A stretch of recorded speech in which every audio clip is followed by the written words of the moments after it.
Good morning, everyone.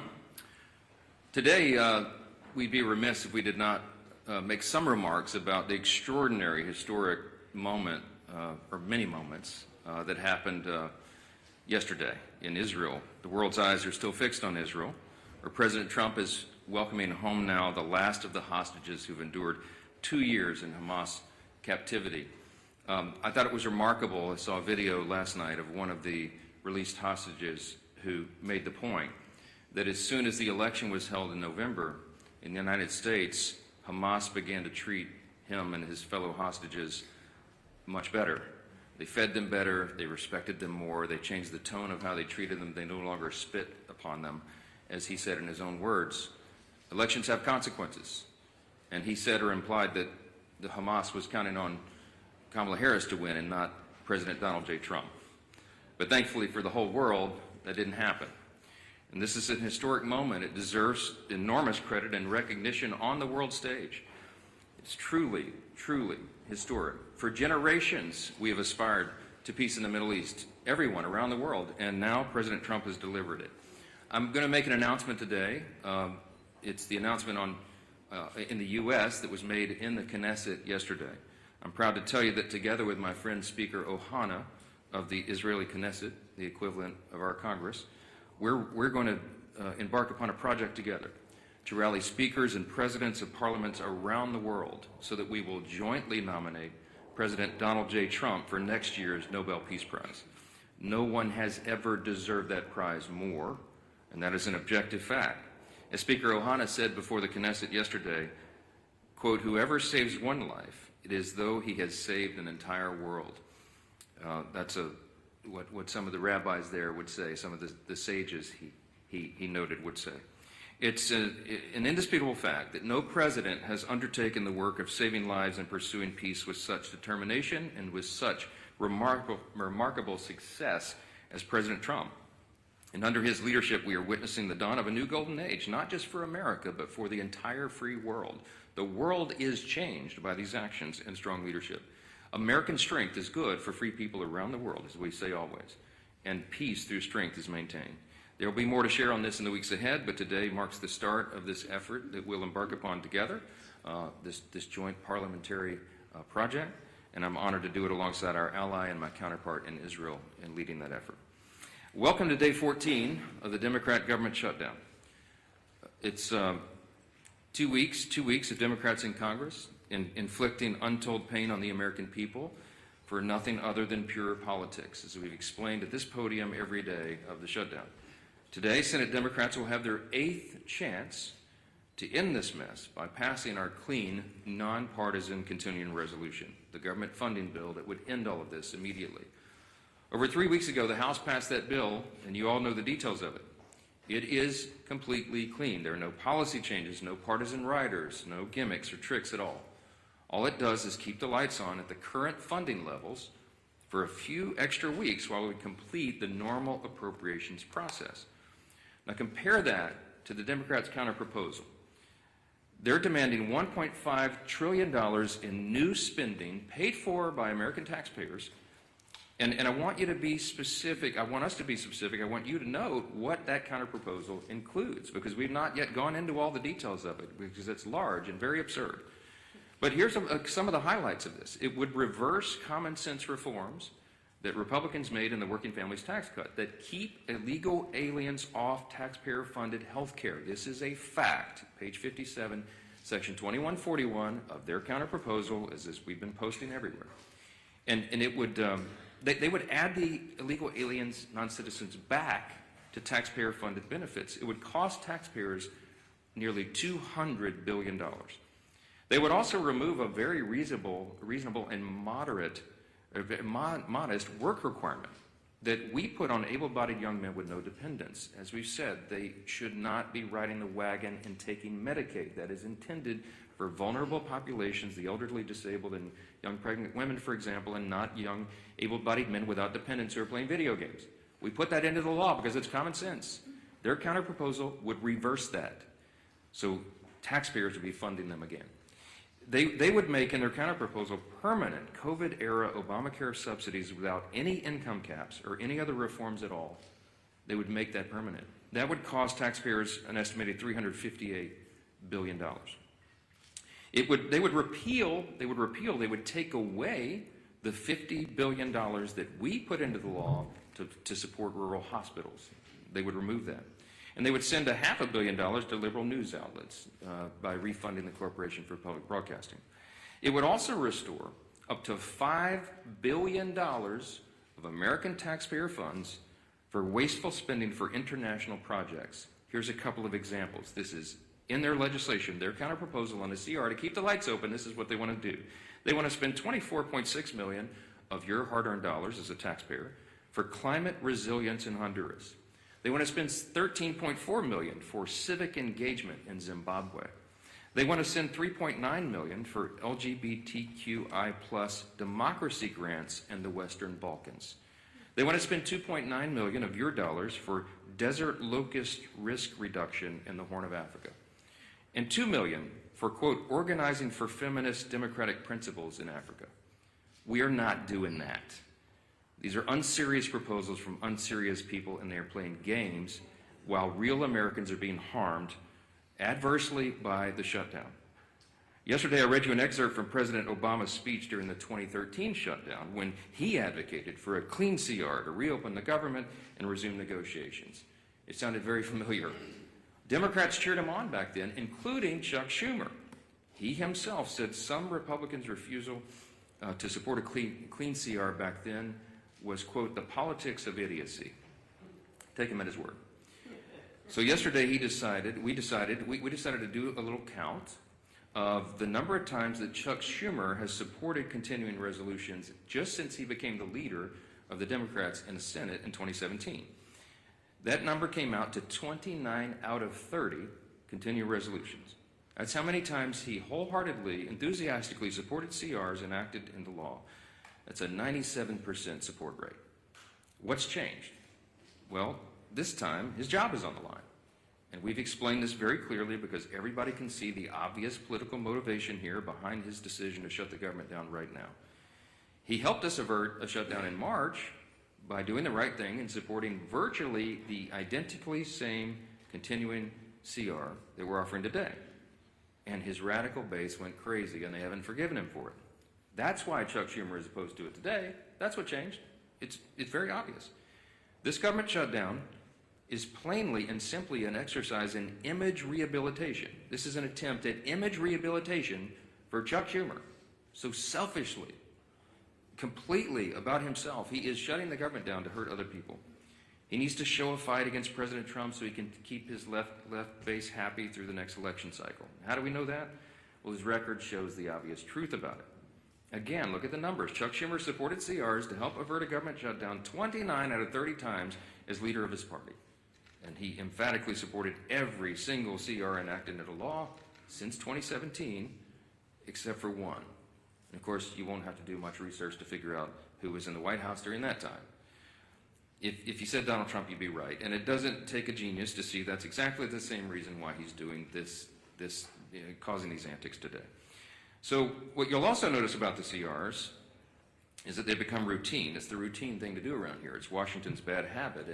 And a CR was meant to be a temporary measure. It's meant and designed to just keep the government open and funded for the people while Congress finishes its work on a final budget. And that's not happened in a long time. CRs have become too common. It's the status quo. It's not the way the founders intended for this process to work. The appropriations process was envisioned to be an exercise in good stewardship. They wanted the members of Congress to have open, transparent, bipartisan, line-by-line debate so that we could spend the people's money wisely. And that's precisely what Republicans are so eager to return to and what we have achieved. We are pushing that boulder uphill, as I've said, and for the first time since 2019, both chambers, House and Senate, have made real progress towards that stewardship goal. But we just need a little more time to finish it. That's the only thing the House passed CR does. It's a clean, short-term, nonpartisan continuance of funding so that that process can work out. Now, you've all heard Chuck Schumer demand that Republicans have to come to the negotiating table. Well before, this is an important answer to some of the questions that I anticipate you'll ask later because it comes up in every press conference. Why won't you negotiate? Here's the point. We were already doing that. Before the Democrats recklessly shut down the government for their own political purposes, Republicans and Democrats were already engaged in responsible, open, bipartisan processes to find answers to these problems. And what Chuck Schumer means when he says that he wants us to negotiate is that he is demanding, and he said it publicly, I can't believe he says the quiet parts out loud sometimes, but he wants a backroom deal. He wants a backroom deal that the American people will never see. He literally has said, we need the top 4 leaders to go into a room and work this out. Why does Chuck Schumer say that? Because that's how he's operated for decades. He's been in Congress since 1980. I was 9 years old in the 3rd grade when Chuck Schumer got here, okay? He is the broken status quo. We are trying to break the status quo so government works better for the people. And Chuck Schumer is resistant to that because he can't even imagine the way the founders intended for this to work. He doesn't want this open, everybody involved, all members, bottom-up process. He wants 4 people to go in a back room and just make this deal and hoist it down upon everybody else. I'm not participating in that. Chuck Schumer doesn't like that. He doesn't like that we're trying to get Washington to work again because he doesn't know how to operate in that kind of system. And we're certainly not going to allow the American people to be taken hostage for his political gain. I'm going to hand it off first here to the indomitable Dr. Virginia Fox. She is the chairwoman of our House Rules Committee. We call her the Iron Lady of the House. I know she has a lot to say about Democrats' obstruction. She's going to lay out some of the indisputable facts of this government shutdown. Dr. Fox? Thank you, Mr. Speaker. Thanks for your continued work in calling attention to the facts. You remain consistent and concise in explaining to the American people that the Democrats have shut down the government. And thank you to the members of our leadership team and members of the entire conference who've been equally as vocal and engaged. I've listened to the arguments that Democrats have been making since they shut down the government, and I cannot help but shake my head in utter disgust every time. They continue to lie like a rug. They're trying desperately to change the conversation and deflect because they know they're in the wrong and they've dug themselves into a deep, deep hole. We've now entered day 14 of their government shutdown, and as the days go on, more Americans are feeling the pain. Make no mistake about it, this is real pain being inflicted upon real people. Today, 400,000 federal workers will receive partial paychecks. The Speaker called attention to this last week. This will be the last paycheck that these federal workers receive until Democrats grow a spine and reopen the federal government. Meanwhile, you have Chuck Schumer in the Senate who said in a recent interview, quote, "Every day gets better for us," end quote. His statement is as callous as it is tone deaf, and it reveals to everyone how the Democrats continue to use hardworking Americans as pawns in their own grotesque political game. I'll close with a quick observation. As the Speaker said previously, there's a real split screen here in Washington that the American people are watching. While Republicans are the ones who have voted and are continuing to vote to reopen the government, Democrats have treated their own shutdown as one big attention-getting activity. They've taken shutdown selfies, posted weird videos of themselves doing everything except working, and they even hosted a live stream that failed to gain any traction whatsoever. How embarrassing. These are not serious people. They continue to play a dangerous game with the livelihoods of Americans. And contrary to what Democrats believe, every day of this shutdown does not get any better for the American people. That's a stone cold fact. Thank you, Mr. Speaker. Well, thank you, Chair Fox. And as the Speaker talked about, a lot of people say, why have the Democrats continued this charade of shutting down the government and inflicting pain, real pain, on millions of families across America. And the Speaker laid it out real clear. Chuck Schumer filed an alternative bill weeks ago of his list of demands, literally a list of demands that he said have to be met before he releases the American people from this torrential pain he's inflicting. And it includes $1.5 trillion of new spending on far-left wish lists. Things like, yes, taxpayer-funded health care for illegals. It's in Chuck Schumer's bill. He guts rural hospitals, all as part of his demand to open up the government. It's not only not serious, it's also destructive. It's something that would actually hurt this country. And why? All so that he can show the radicals and the far left of his party that he's fighting Donald Trump. Everybody knows that's what this is about. Chuck Schumer is scared to death for his political future. He is way more concerned about his political job than he is about the jobs of millions of American families. And it's having a real impact on those families. Today, as has been pointed out, day 14 of the government shutdown that Chuck Schumer imposed on the country, and it is the day where checks would normally be starting to be processed for all of the government workers, many of whom will not get a paycheck because of Chuck Schumer's shutdown. You're already starting to see flight delays, families trying to go visit a relative, maybe go see one of their family members get married, go on a family vacation. They're not able to do that because of Chuck Schumer's shutdown. Our men and women in uniform at risk of losing their pay. And I will credit Donald Trump for a lot of things, but if you look, President Trump has not sat by and just waited for Chuck Schumer to get over his tantrum. President Trump has continued to do his job for the American people. And thank God, because the world is a safer place with President Trump at the helm. We saw that yesterday. What an historic day. And again, a real contrast to the temper tantrum that Chuck Schumer's having to appease the most radical elements of the far left base here in America. President Trump traveled to Israel, traveled to Egypt to sign historic peace accords, to oversee the release of hostages. Finally, all of the living hostages returned home to their loved ones after more than 2 years since the October 7th attack by Hamas.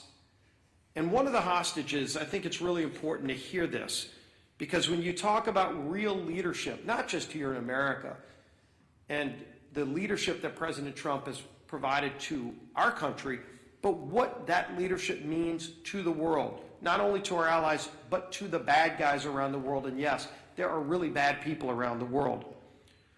One of the former hostages who was released yesterday, Omar Shem Tov, credited President Trump with getting the hostages home. And he said, Hamas, quote, was very scared of Trump. They wanted Kamala to be elected. As soon as Donald Trump was elected, they understood that he wanted to bring us back home. So immediately, the way they treated me changed. That was a direct quote from one of the hostages who was released yesterday.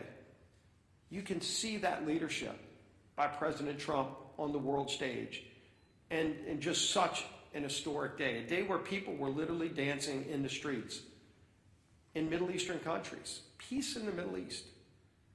It used to be a platitude that for decades seemed to be a mirage in the desert, and yesterday it became a reality because Donald Trump said he was going to do something that nobody else thought could be done, but he knew it had to be done, and he made it happen and gave so much closure, important closure to those families, brought their loved ones back home, but told the bad guys that you're on alert. It's a new day in the world. You're seeing all countries come together to see that moment in Egypt where countries from all around the world stood up to terror and said, we're going to restore peace in the Middle East. We're all going to be a part of it. And there's only one man that brought that together, and it was Donald Trump. Even during a time where the contrast of Chuck Schumer throwing a temper tantrum here at home just to appease the most radical elements of his base, so that on the 18th, when they have the Hate America rally that everybody knows is coming, and that everybody knows Chuck Schumer needs to deliver a shutdown government to them to appease them. Well, how about you think about us? How about you think about those families who are struggling today because of Chuck Schumer's shutdown? There are real consequences to what Chuck Schumer is doing.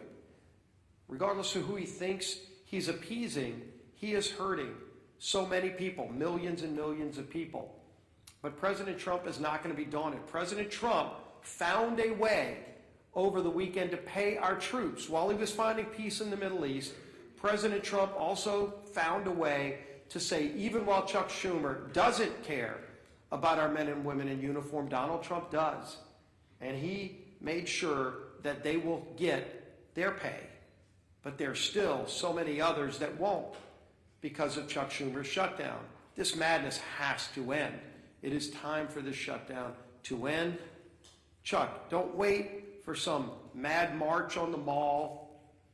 Don't wait for some pats on the back for radical leftists who just want to hate America every single day because Donald Trump is in the White House. They can't celebrate the release of hostages because of the guy who achieved that release.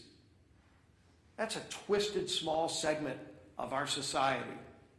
The rest of America is celebrating. The rest of America is proud of what we're achieving. And there's so much more that this great country can achieve if Chuck Schumer just got out of the way, just stopped blocking the progress that most Americans cherish, want, deserve.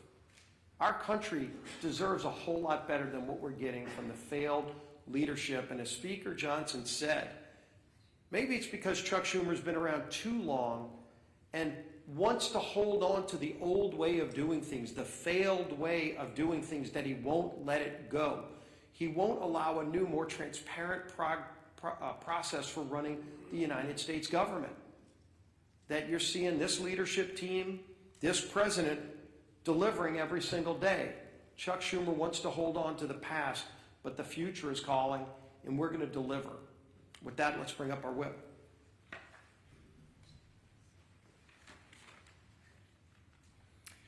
As the speaker noted, today should be a day of celebration. President Trump achieved a historic peace deal in the Middle East. The last living hostages held in captivity by Hamas have been returned with their families, reunited with their families. Yet, we're all here today marking day 14 of the Democrat shutdown. And to make matters even worse, if the Democrats had things their way, this would also mark the first week that our troops would not receive their paychecks. But thanks to the leadership of our Commander-in-Chief, President Trump, members of the military and their families will not be used as pawns in Chuck Schumer's shutdown game. Come tomorrow, our troops will get paid. But the consequences of the Democrat shutdown are real. And unfortunately, they're only just getting started. OMB has already been forced to lay off its first round of federal workers. It doesn't have to be this way.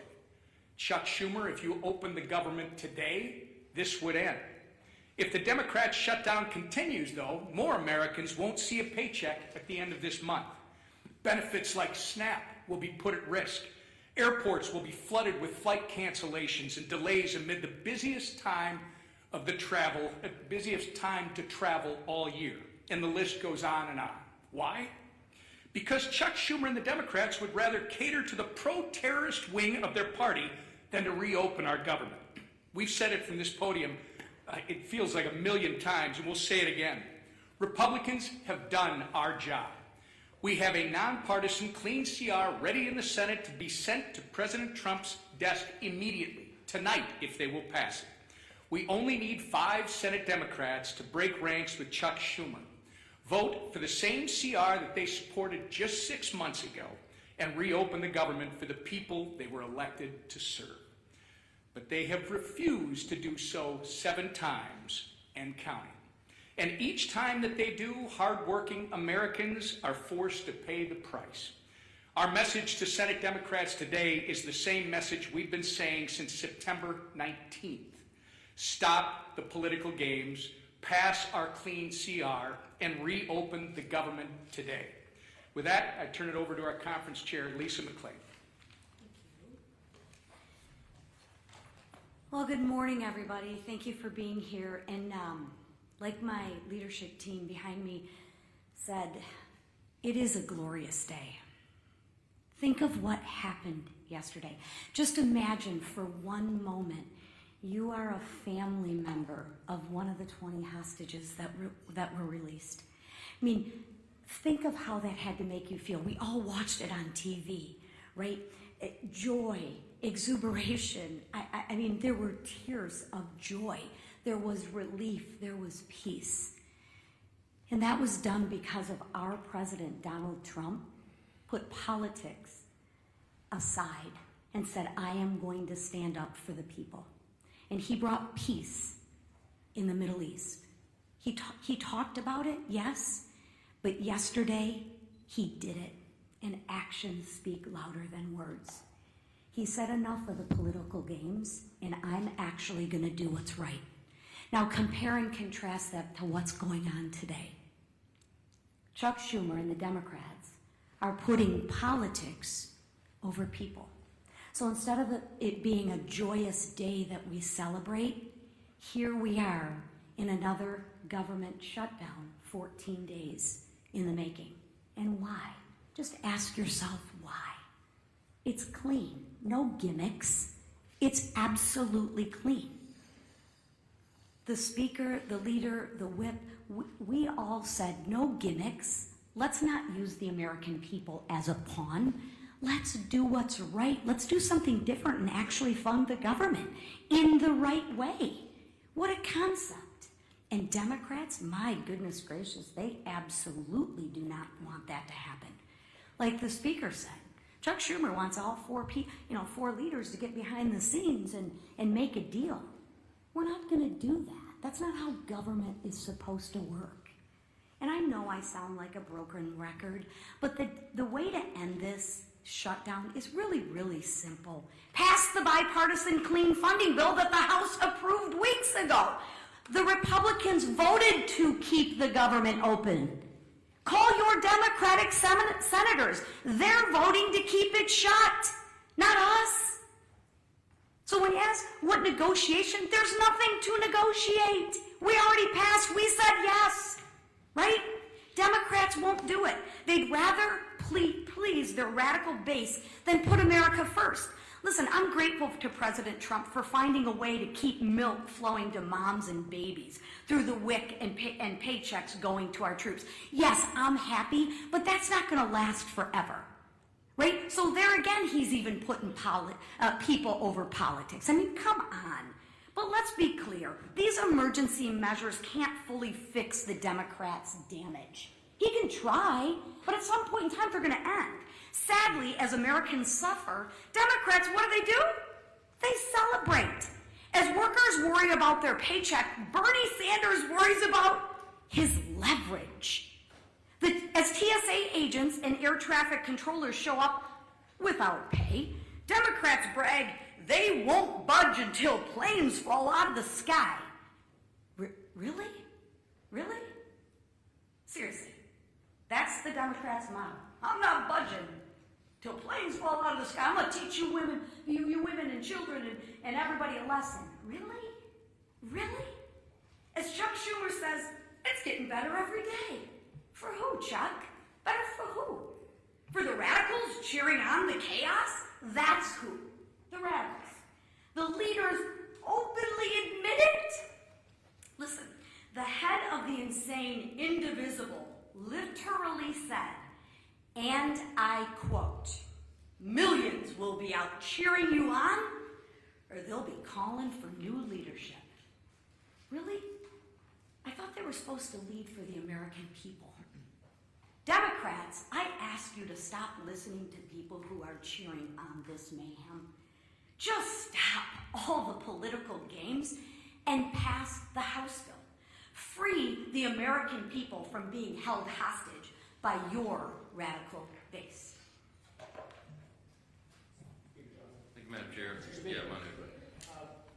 You've been doing this every single day, coming up here trying to pressure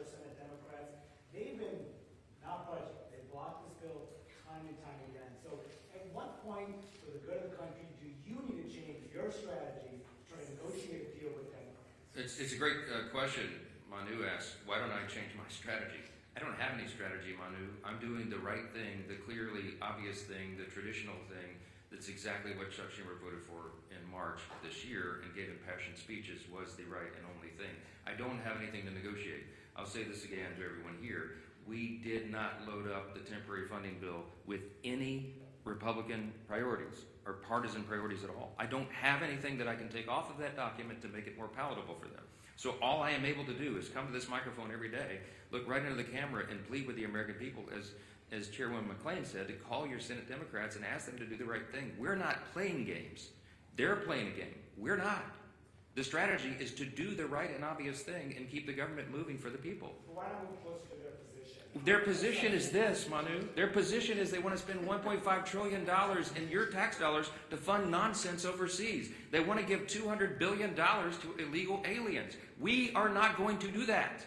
We're not going to do it. The American people don't want us to do it. And they're using this for partisan political purposes to give themselves cover. They don't want the Marxists to kick.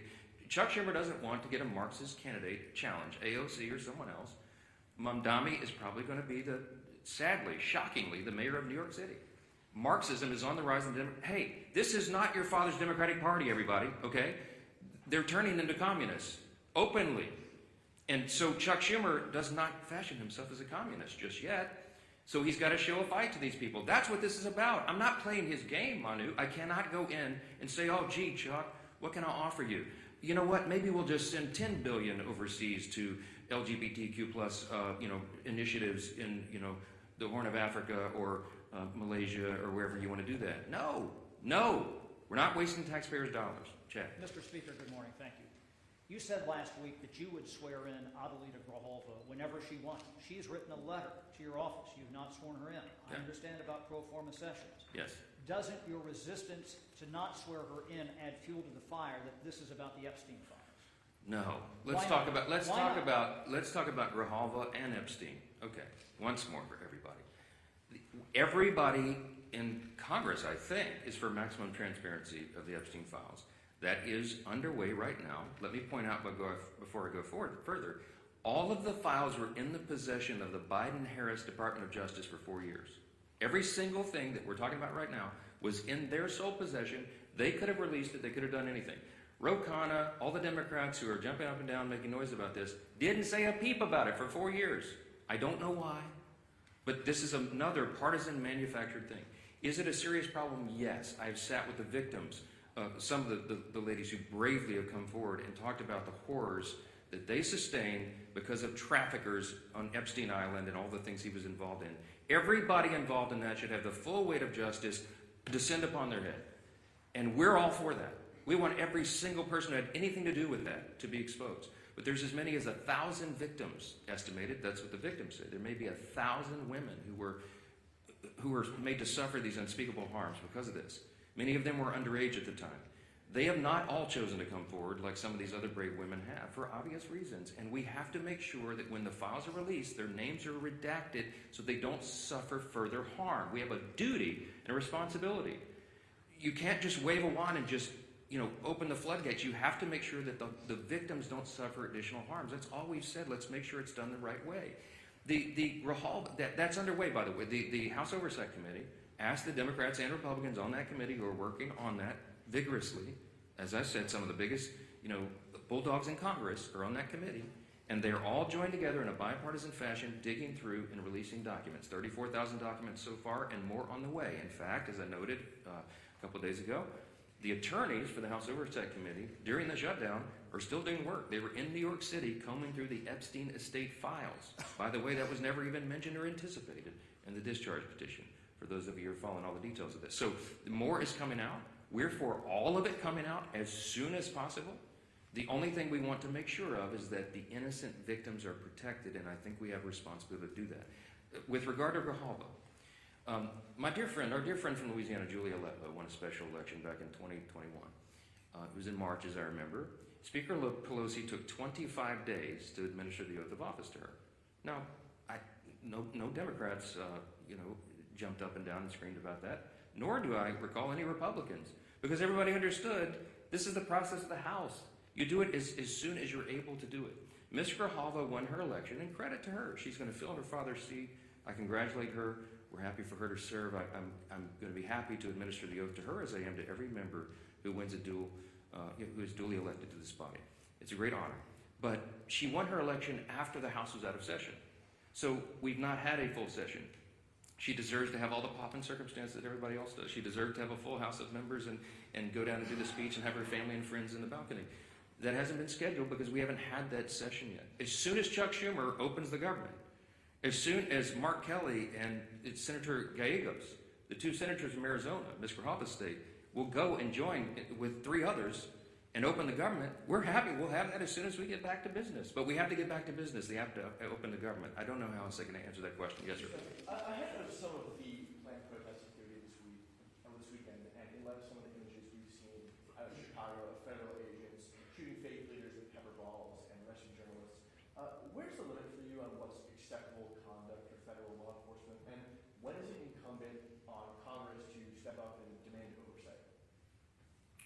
To demand oversight on federal law enforcement? Well, I've not seen them cross the line yet, and that we have committees that are jurisdiction who have that responsibility, but it's not risen to that level. What I've seen is the abuse of law enforcement by radical leftist activists.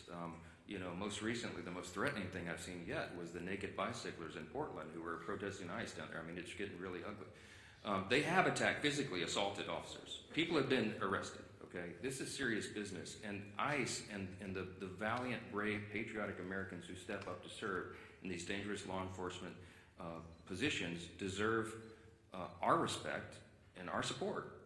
And any elected member of this body should be vocally supporting law enforcement. You're supposed to be on the side of the good, not the crazy radicals. I was a First Amendment lawyer.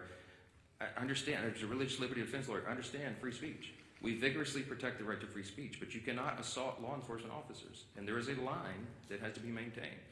It's not risen to the level of Congress yet, but we're watching that closely. And the Republican Party stands for law enforcement. That's what we're going to be. Yes, sir. Yes, sir. What would you say to those who question the legality of the administration repurposing some of those funds to pay military members? Look, my understanding of this is they have every right to move the funds around, duly appropriated dollars from Congress to the Department of Defense. There were some R&D accounts that had not been spent, and that's my understanding is that's the money that's being used to pay the troops right now. If the Democrats want to go to court and challenge troops being paid, bring it, okay? I'm grateful for a commander-in-chief who understands the priorities of the country, the necessity of national defense, and the urgency that we all feel and have voted for 8 times. Republicans have voted in Congress 8 times now between House and Senate to fund the troops and pay federal workers in all these essential jobs and agencies because we understand the necessity of that. Meanwhile, the Democrats voted 8 times to block their paychecks. I'm grateful we have a president who is willing to step up and do the right thing. Thank you all so much.